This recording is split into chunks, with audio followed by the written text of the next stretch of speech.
Absolutely. Thanks, Steve. Certainly excited about the going to the Gator Bowl, Tax Slayer Gator Bowl, correct? I want to make sure I'm saying that right. So Tax Slayer Gator Bowl as well. This is new for me also. Obviously spent yesterday in Atlanta at the SEC Championship game, which was a neat experience and awesome being over there. It was good to hear from so many people about how much excitement there is about South Carolina football as well. There was obviously great energy with the two teams that were playing in that game yesterday, but great energy about South Carolina and what we've done this season as well from people that I talked to in Atlanta, and then drove back today, so I was on the phone quite a bit with Coach Tanner and others about the bowl, and then found out here shortly ago. But what an opportunity!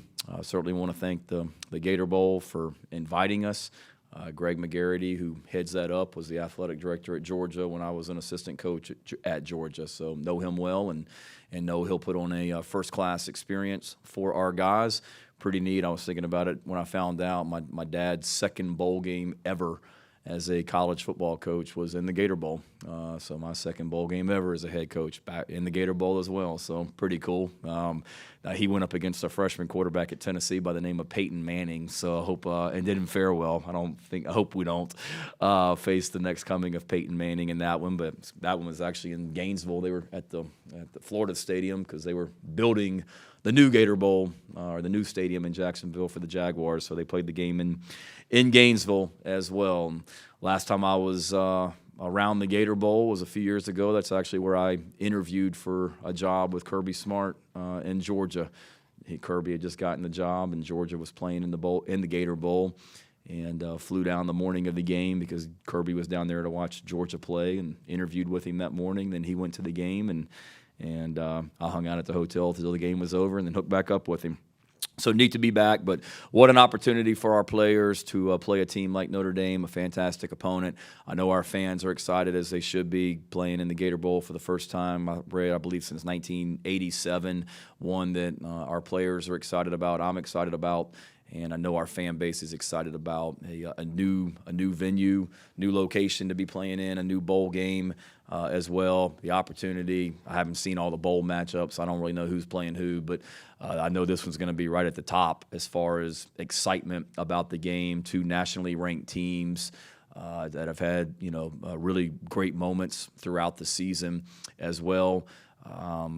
And the opportunity is the only game on, I believe, on December 30th at 3:30 p.m. I think that's the only bowl game also, so all eyes are going to be on us. We know that what we've done the last couple of weeks. There's a lot of excitement, like I said, nationally about us, and then certainly we all know what Notre Dame brings from a TV ratings standpoint also. So it's going to be an awesome time, awesome trip, and we're looking forward to getting down there.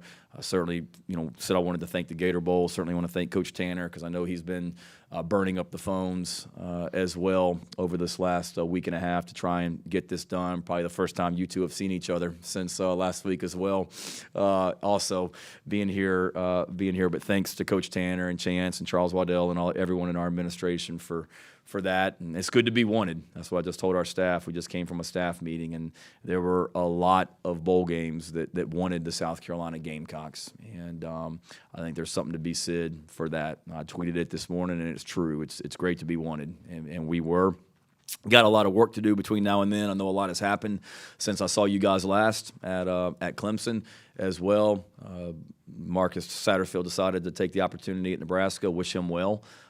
Good opportunity for him to get connected back with Coach Rule and a lot of those guys that he's coached with at not only Baylor but Temple as well. So he was excited about the opportunity, and we thank him for everything that he did for South Carolina football in his 2 years here, and wish him well out in Lincoln with Coach Rule, and had a good conversation with Marcus. I've communicated with Coach Rule, and nothing but respect for them, and wish them well in regards to this search. Not that it wasn't appealing 2 years ago, but it's a lot more appealing now. There's a lot more interest in it now than what it was 2 years ago when I was trying to hire an offensive coordinator. The amount of people that have reached out to me, from sitting head coaches to NFL coaches to current coordinators, has been pretty impressive, and certainly have had some conversations, but nothing imminent.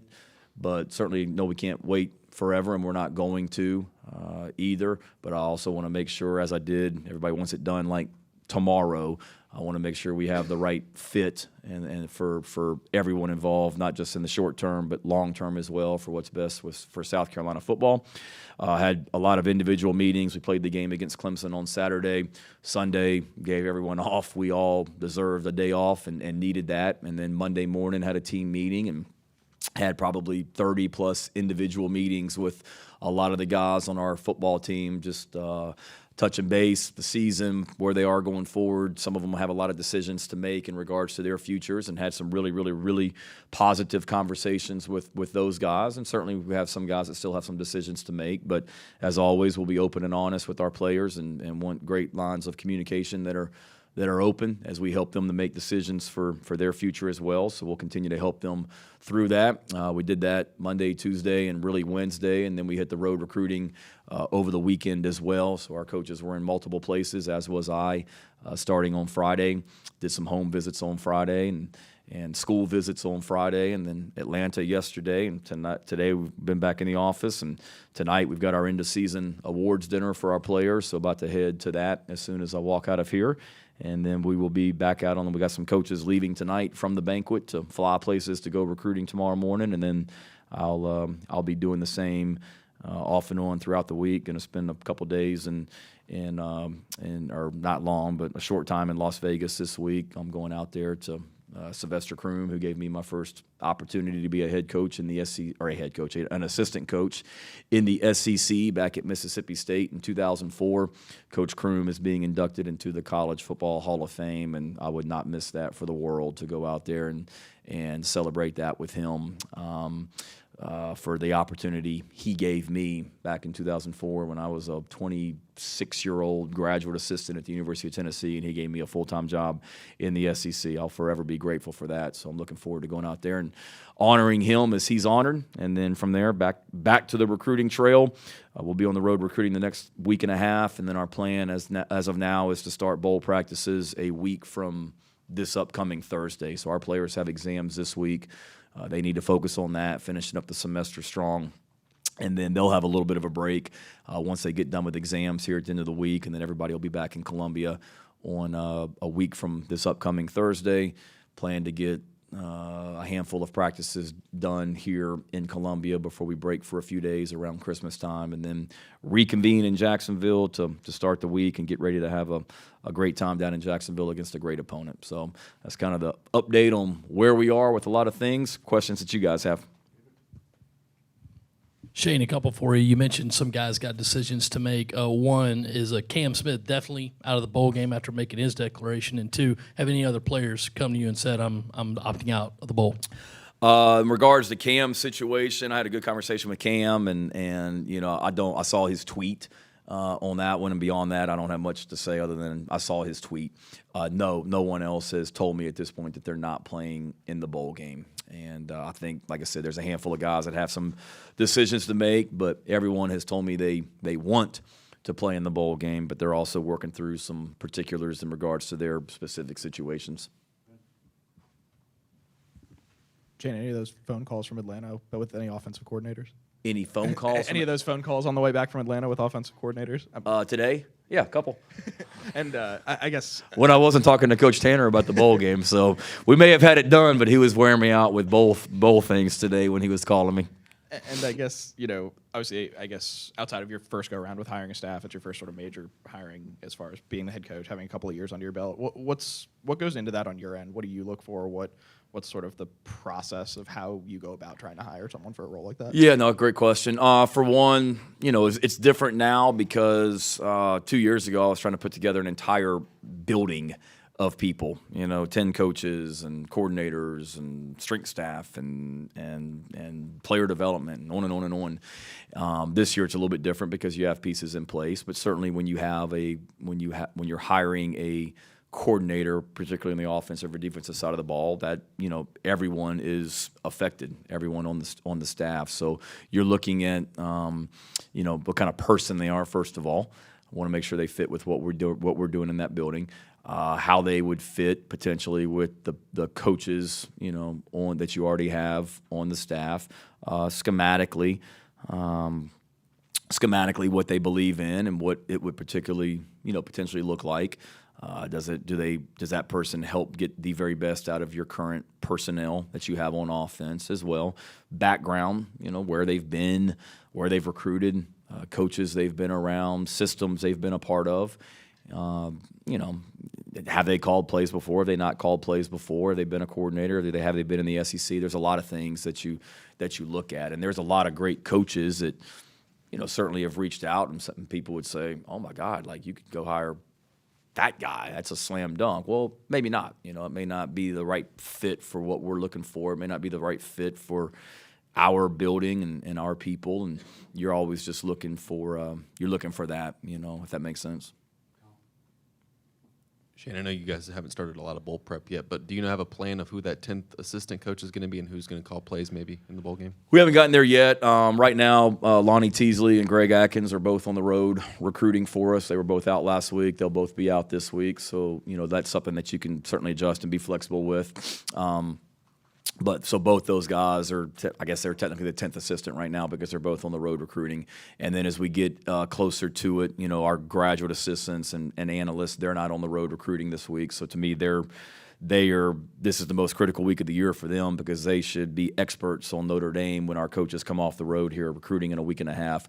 So those guys will really be working to break down Notre Dame, help put together an initial plan for Notre Dame while we're recruiting. And thankfully, we have great technology with Joe Lyle and his staff now to where we can watch Notre Dame on the iPads when we are traveling, recruiting, and in hotels and rental cars and airplanes like we are over the next week and a half, where we as coaches can get a head start on Notre Dame. And in regards to the play caller, no, and I probably won't tell you guys either, just not to be a jerk, but if I say that so-and-so is the play caller, then obviously Notre Dame's going to go back and look at that guy's background when maybe that guy has called plays other places or places he's been. Or if you say the running backs coach is going to be the play caller, does that mean that they're going to call 95% running plays in the bowl game? Or if you say the receivers coach is going to be the play caller, does that mean we throw it 95% of the time? So I've talked to all those guys kind of about where we are, and it's certainly a group effort, putting the plan together, and then once we get to game day, we'll kind of see where we are.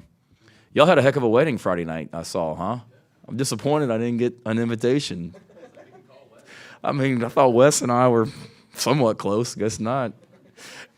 Congrats to Wes, though. That's awesome. Yeah, Coach. Obviously, you said a couple minutes ago you've had several individual meetings with players and things like that about their futures.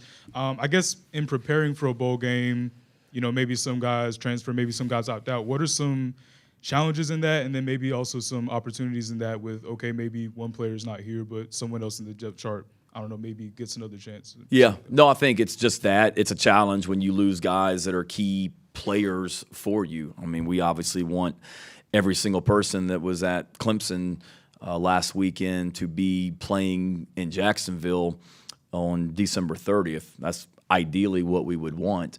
When you don't have that, it certainly affects a lot of things. Your depth at certain positions, special teams, how guys' roles may figure in, things like that.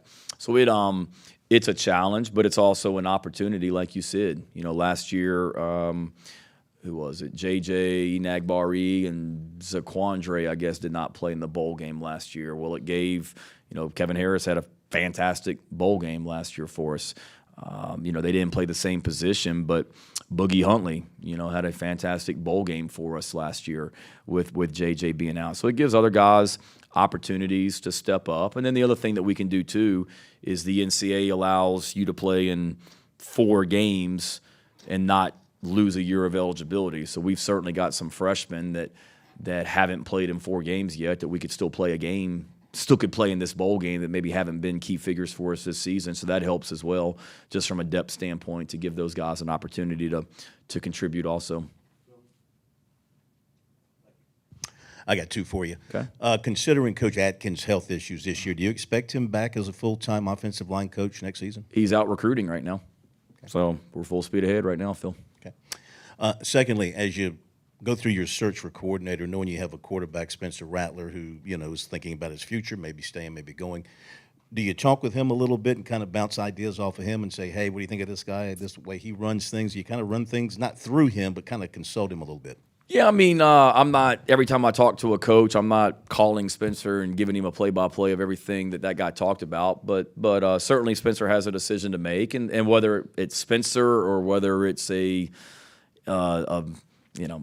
another position that has a position open, you want to make the hire to make sure that guy's going to fit with the people that you have in that room as well, whether it be defensive backs, linebackers, all that, and you want that to be a good fit. But certainly a quarterback's coach, offensive coordinator is going to work closely with the quarterback. And again, when I say I want to make the best hire for the short term and long term, I'm going to do the best thing for South Carolina football. But ideally, Spencer has a decision to make. But not only Spencer, but all of our quarterbacks, I want to hire someone that I think would be a great fit for every quarterback in that room as well. And go back to what you said about Greg. I mean, Greg is through the health, issues that he had, and Greg worked. He wasn't necessarily on the field, but Greg was active in what we were doing in our building, the last half of the season, and he feels great right now, and certainly we'll always, discuss things going forward. But he's well and out recruiting right now for us, and excited about it. How much have you been able to watch Notre Dame this season, either on TV, and I guess you had one common opponent, so maybe you saw a little bit of them while Yeah, one common opponent getting ready for Clemson, and they certainly played great that night. Had an interception, I think. That was for a return for a touchdown maybe. I know they blocked a punt. I guess they had an interception backed up deep that Clemson threw, and then they blocked a punt in that game as well and did a nice job offensively. I really haven't. I don't know if I've seen them. Actually, I take that back. I watched them on versus Southern Cal because we got back from Clemson that night, and the Southern Cal game was on, so I was watching that one just for not knowing that I was going to be playing Notre Dame in the bowl game, but more just friends at Southern Cal with Lincoln and players that I knew, and it was the game that was on that I was flipping around and watching. So I've watched them a little bit. Obviously, don't know Marcus Freeman, but great respect for what he's done in his career, and then this year as well. They started slow, just like we did in some ways, but they've been on fire in a lot of ways, and have done a great job of continuing to get better throughout the year. They've obviously got some players on their offense and defense that we tried to recruit either here at South Carolina or even when I was at Oklahoma. So I know they've got talent as well, because some of those guys we recruited heavily when I was at Oklahoma and South Carolina. So I know they'll be talented, well coached, and great tradition, great team, and should be a heck of a matchup. I know the Gator Bowl's got to be excited about it. You've got these, you've got these 15 practices now, I think, for bowl games. How do you as a coach is it not 15? Or you're shaking your head. How do you as a coach kind of structure those, and what do you look for in those maybe that's different from a regular week when you're trying to develop guys and you've got all these practices kind of lined up in a month?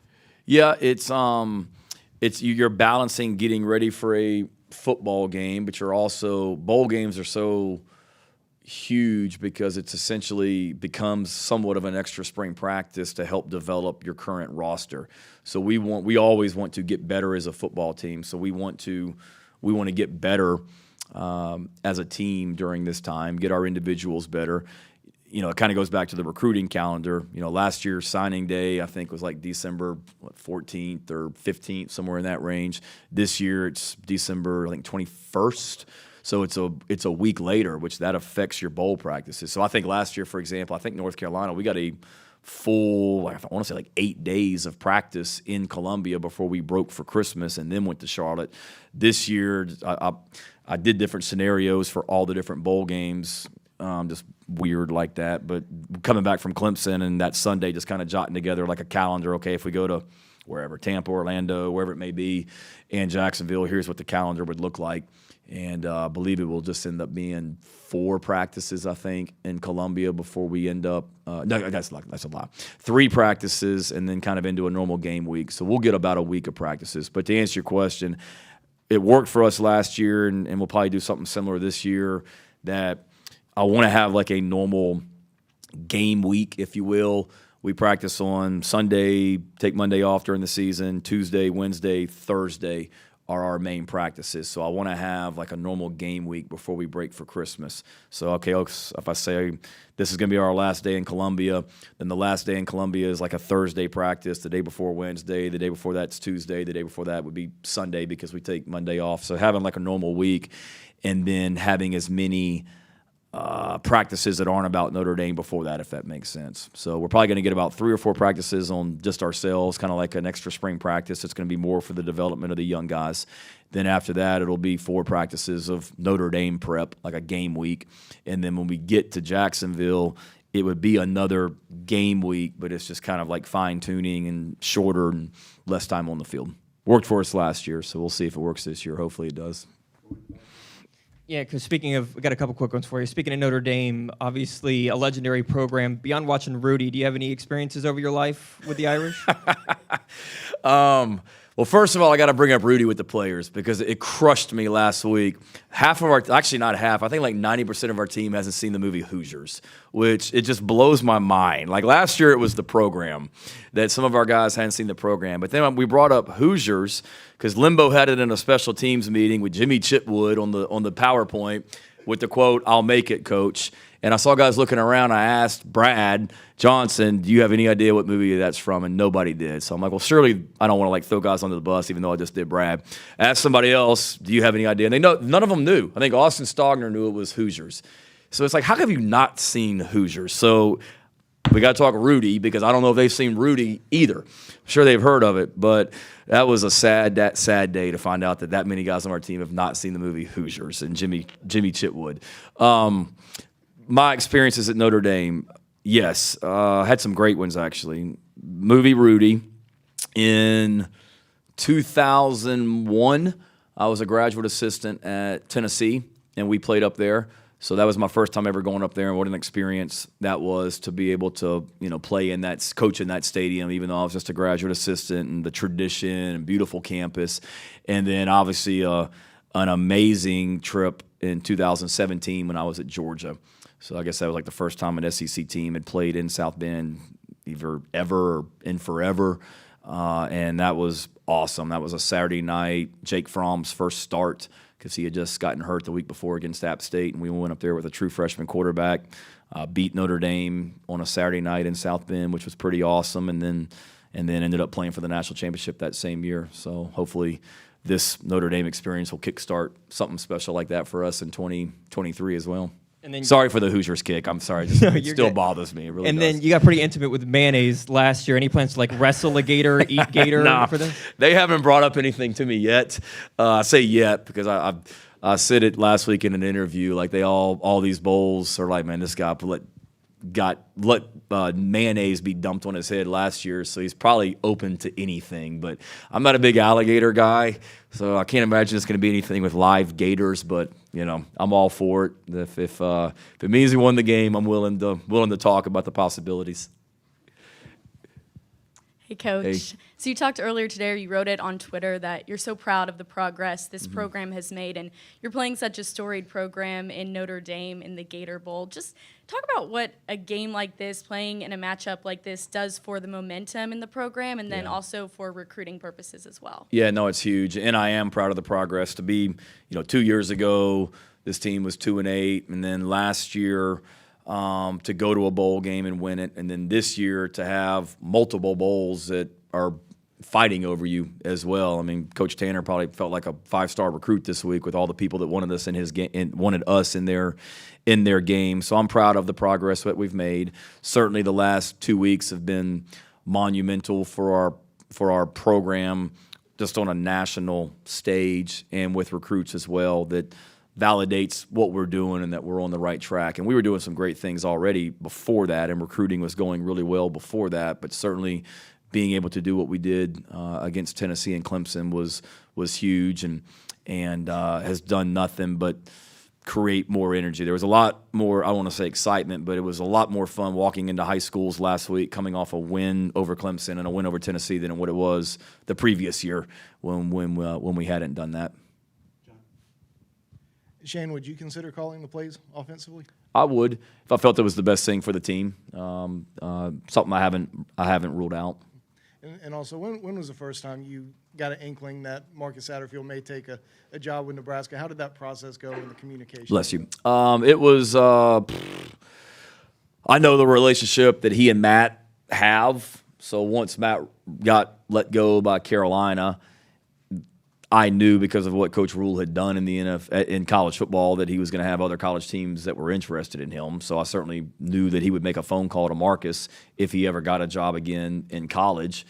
And then we were actually busing up to the upstate on Friday, and we were somewhere around, I guess, like Newberry or somewhere, and I saw it on my phone that Matt Rule was going to be the new head coach at Nebraska. So when I saw that, I figured there would at least be a conversation between Marcus and Matt and myself, and then Marcus and I talked. We didn't talk about it at all. I didn't want to take away from the Clemson game.